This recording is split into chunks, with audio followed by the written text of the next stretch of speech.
Hey there, I'm Honor Janetsky from Awaken Motherhood, where we're helping moms break free from anxiety and overwhelm and awaken to everyday joy.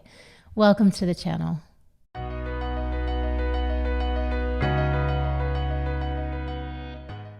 Hey everybody, and welcome to today's event, how to get your kids to listen without yelling, nagging, or losing your cool.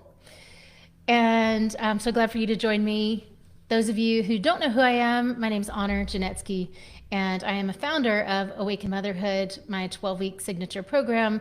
I've been helping moms eliminate anxiety and break free from the overwhelm cycle for many years now, and am so happy to share with you some of what I've learned through my practice and experience and the outcomes that I help my clients receive and create in their lives. So today's talk, I'm going to be sharing with you the 4 steps that my clients take in order to step out of overwhelm, break cycles of nagging, of yelling, of getting worked up at all in parenting and having their kids not listen, ignore them, continue to do the thing you don't want them to do, and achieve a normal everyday experience of I expect them to do what I ask them to do.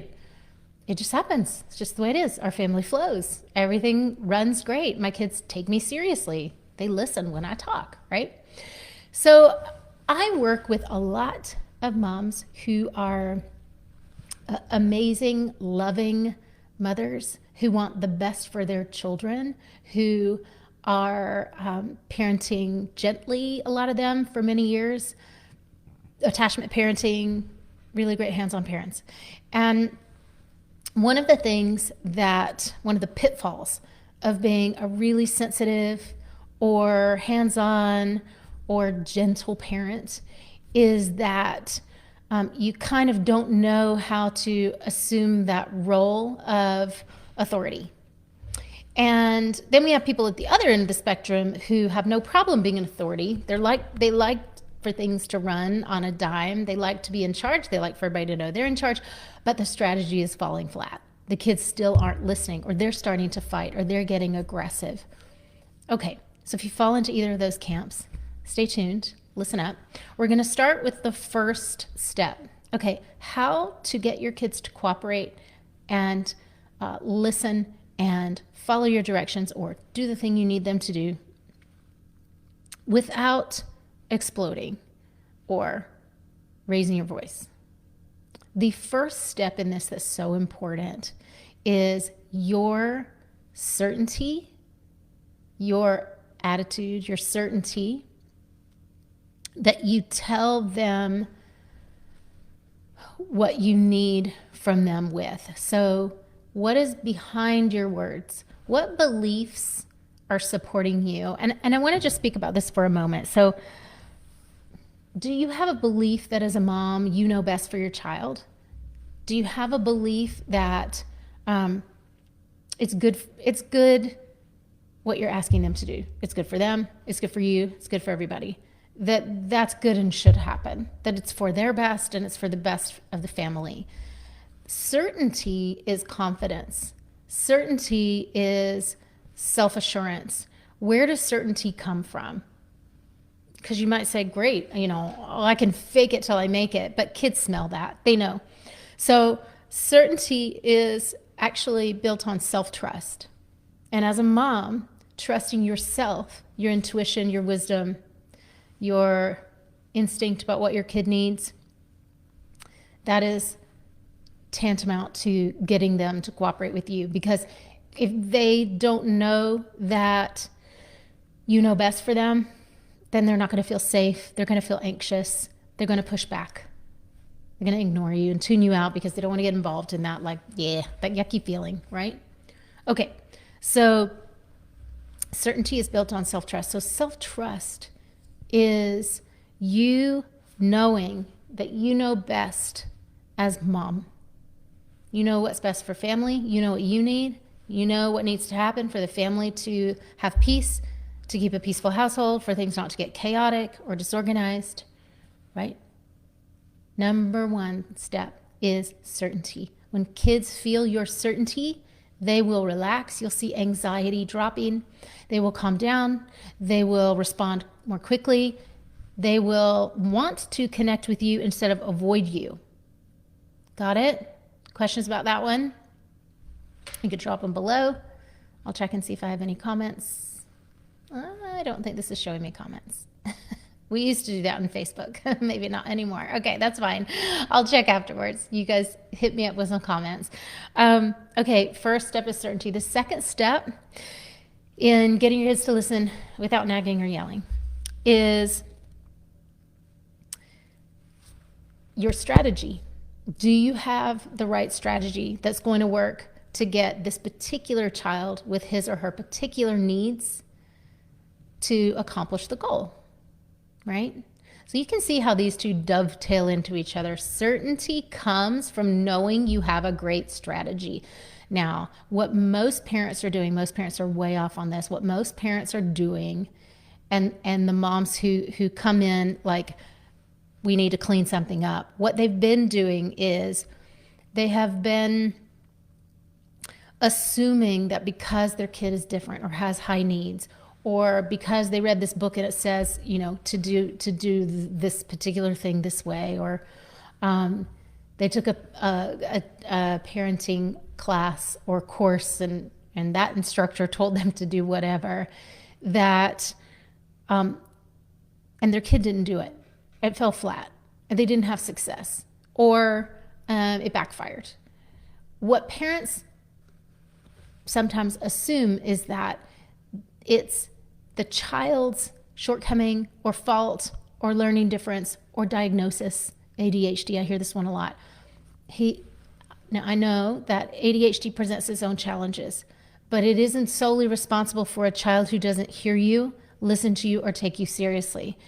That the piece that people miss, sometimes we make a mistake of pinning this on the kid.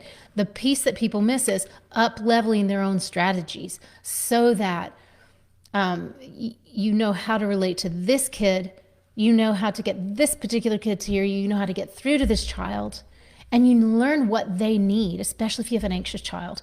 Learning what he or she needs in order to feel safe is so important, so important. So the second step is having a great strategy.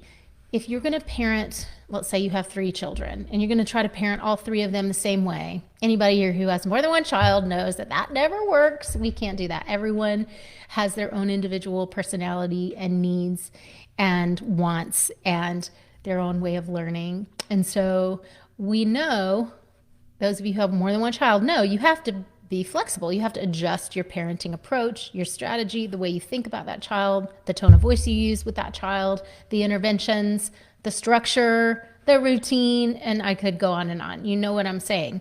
And so having a great strategy means knowing what will work for your child, the temperament your kid has, the underlying needs, the ones that you got to do a little work to learn and unpack and understand, what kind of language and words appeal to your kiddo.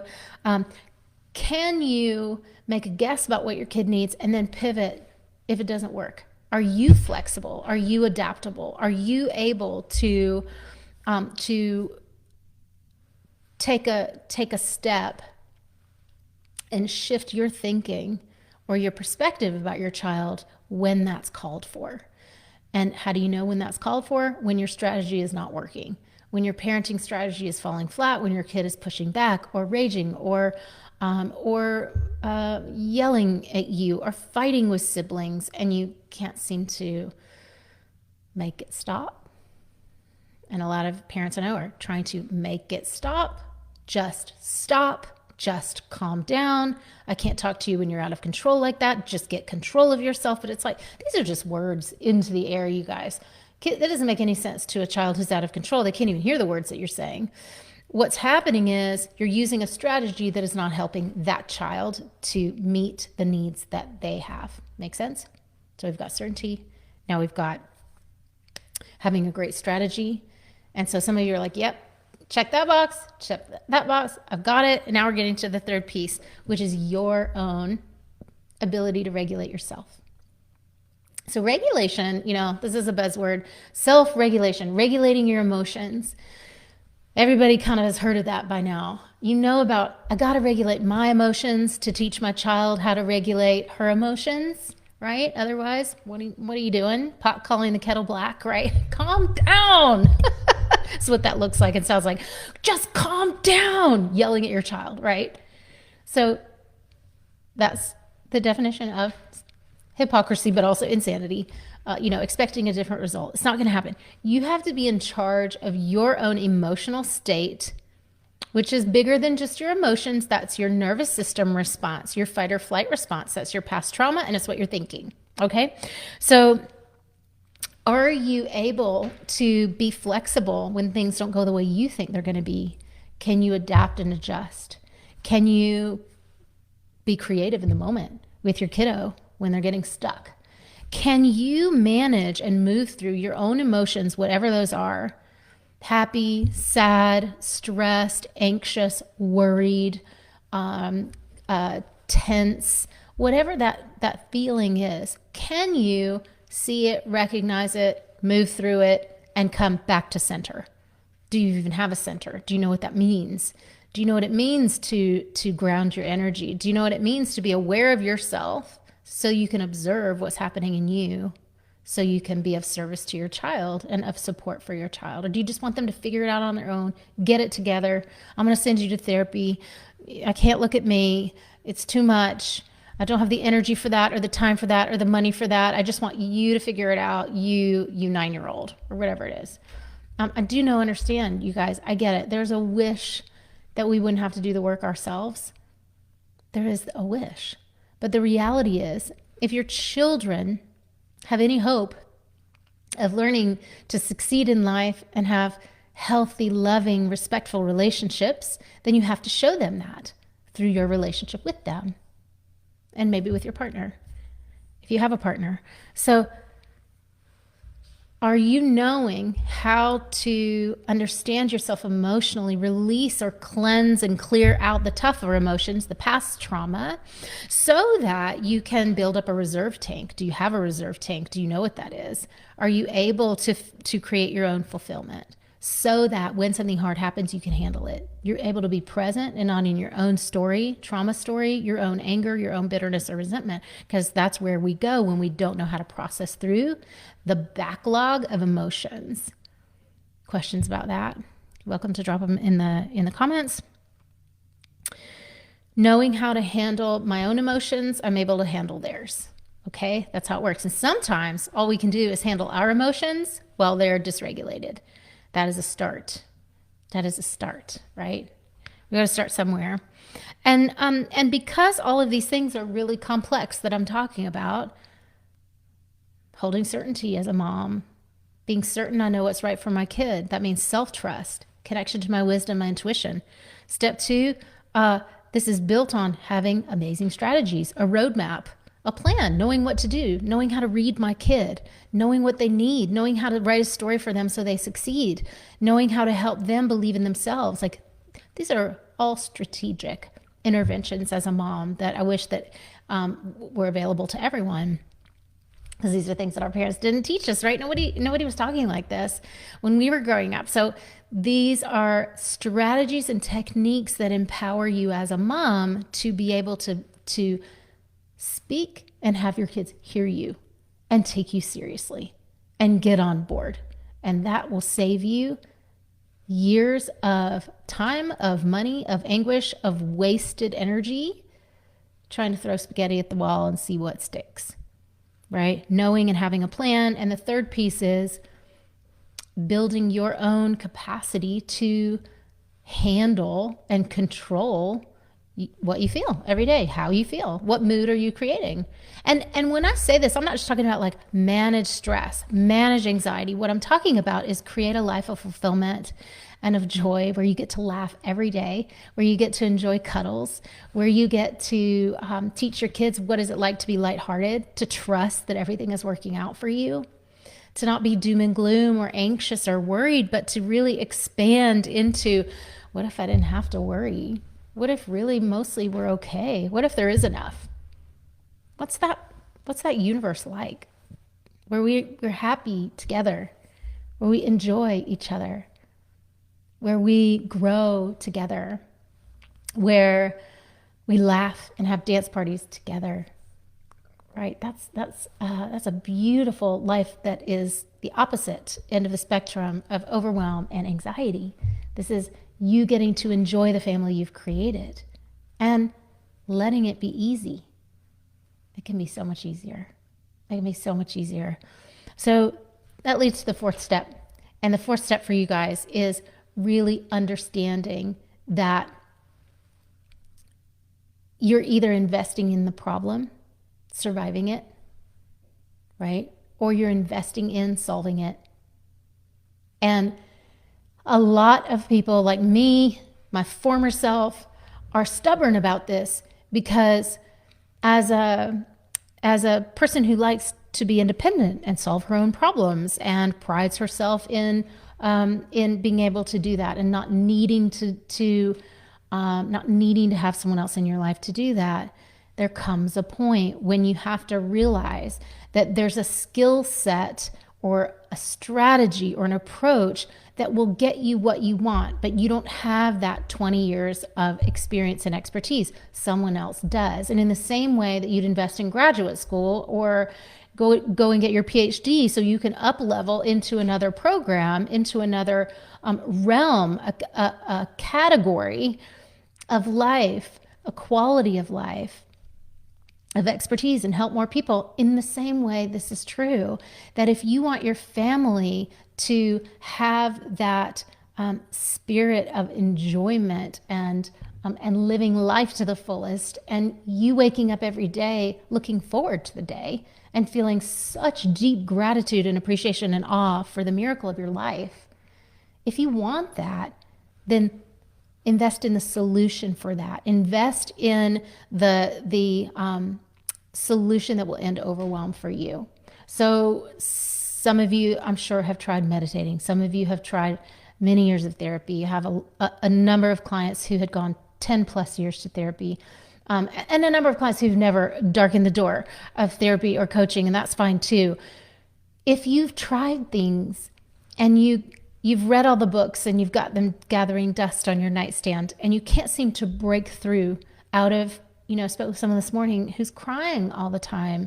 Just there's so much sadness in motherhood, and the kids are feeling that, and they're arguing, and there's tense intensity, and the partner's looking at her and saying, fix this. But there's a barrier there that goes like, yes, I want it, but I don't want to put into it. I don't want to invest in that. It's time, it's effort, it's money, it's vulnerability, it's whatever. Then that's the barrier to move. That's the block to move. Open your mind up to receiving expert help. Receive help from an expert who is best at solving the problem you have, whatever problem that is. For me, I help women, moms, resolve overwhelm completely, break free of anxiety. That's what I'm best at. And we have an amazing success rate with that. If you had a problem of, a lot of my clients, a fair number of my clients have been diagnosed with ADHD at some point in their lives. If you have a problem with ADHD, then you're going to do neurofeedback. You're going to sign up for things that help you focus your brain. If you have an emotional problem, you need to work with someone who's an emotional expert, a family and relationships expert. So I just want to invite you and encourage you, if you're like, this is an aha moment for you. If you've hit the wall for yourself and you don't know where to turn next, and you do want help and you don't know what that is, then get on my calendar. Just get on my calendar. If I can't help you, I'll be totally honest with you about that, and I'll send you somewhere else. But if we find out I can solve the problem you have, then I can explain to you how we do that and reveal that strategy to you A to Z and create that customized plan for you. Thanks for being here with me for today's broadcast. If you'd like to subscribe, be sure to hit that button below. And if you want to go ahead and book your clarity call, which you absolutely should do, then you can click my calendar link below, or you can go to www.honorjanetsky.com/call to book your appointment right now. See you next time.